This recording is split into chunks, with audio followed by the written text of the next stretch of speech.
Elexis and I both like to participate in a lot of things at our school. For example, I'm the founder of our school's first ever sewing club. And the girls in this club are learning a lot of things, and they're also teaching me a lot of things. One program that I am involved in is the Incentive Scholarship Program here at U of M Flint. Basically, you spend 4 years of getting good grades and being respectful, and in return, you get a full ride scholarship here. It's basically a program that targets diamonds in the rough. We both participate in Apollo 1 Film Club. Apollo 1 Film Club is the film club at our school. Started last year by now graduated senior Malcolm Bean. It's now run by Gina Moore-Cicelo and Sherry Michaels. Right now in Apollo 1, we are working on a film called Culture Surfing.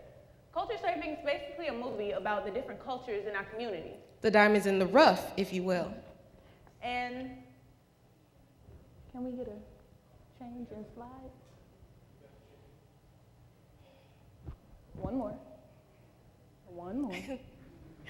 There we go.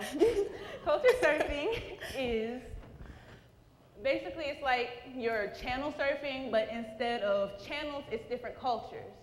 And with the generosity of a Ruth Mott Foundation grant, we're able to make this movie not just about what you would think of like cultures, like religion or ethnicity or race. We're also making this movie about the different subcultures in our community, like the jock that's secretly a hippie or the hippie that secretly loves Glee. Basically, our purpose is to break down the ignorant stands and walls that one culture has to do one activity. I hate that. And that's why I'm so passionate about culture surfing, because we're breaking down the walls of those stereotypes. And these aren't just movies we made in our backyard with our parents' camera. We're using professional equipment, lights, we're building sets and bringing down sets. And this is because we want to be taken seriously as movie makers. The whole point of this is that Apollo 1 didn't exist 2 years ago, and that there's never been a sewing club at our school. There was something we wanted to do, it didn't exist, so we made it exist. And I think it's so important that people grasp that concept, that if there's not something you can do, then if there's not something already made that you can do, that you can make it yourself. You'd be surprised how much you have in common with the people around you in your community. Working in our community is so easy.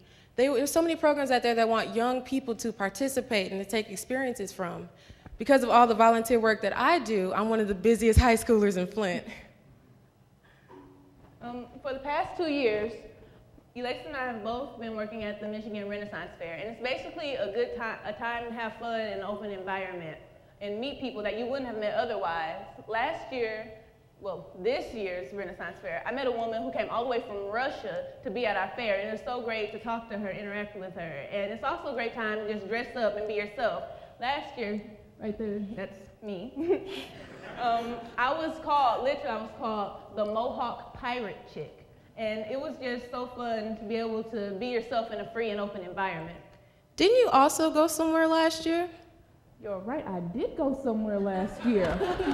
Last year, I was so fortunate to be able to participate with my school to go to Madrid, Paris, and Barcelona. And it was so culturally enriching. We even got to eat at the Eiffel Tower. It was just so fun and so great because Paris is nothing like America. And Paris is nothing like America. And I think it's so important for students to be able to go out and see the world and participate in different cultures and be able to take what they learn from those cultures and bring it back to the community to better their community. And even if you can't go as far off as Europe, there's a lot of things close to home you can do. For example, I participate in Canusa, which is a sports bond between Flint and Hamilton, Ontario. Not only do you get to play sports with someone of a different country, but you share in their culture. For example, I found out that Canadians like to say a lot, and they drink milk out of bags. But most importantly, they open their homes to get to know someone of a different culture, and I'm trying to bring that good behavior to my own community. But Elexis, what if people can't afford to go to different countries to experience different cultures? Well, Alexis, it just so happens that I participate in the Model United Nations delegation at our school. In fact, our literature teacher, Jeffrey Bean, started it, and I'm the head delegate of the only delegation in our school. Not only do you get to play different countries, but you get to meet people from a different country, so it's different races coming together and sharing our intelligence. We can't stress enough the importance of finding a Diamond in the Rough program in your community and participating in it. And if there's not one, then start one.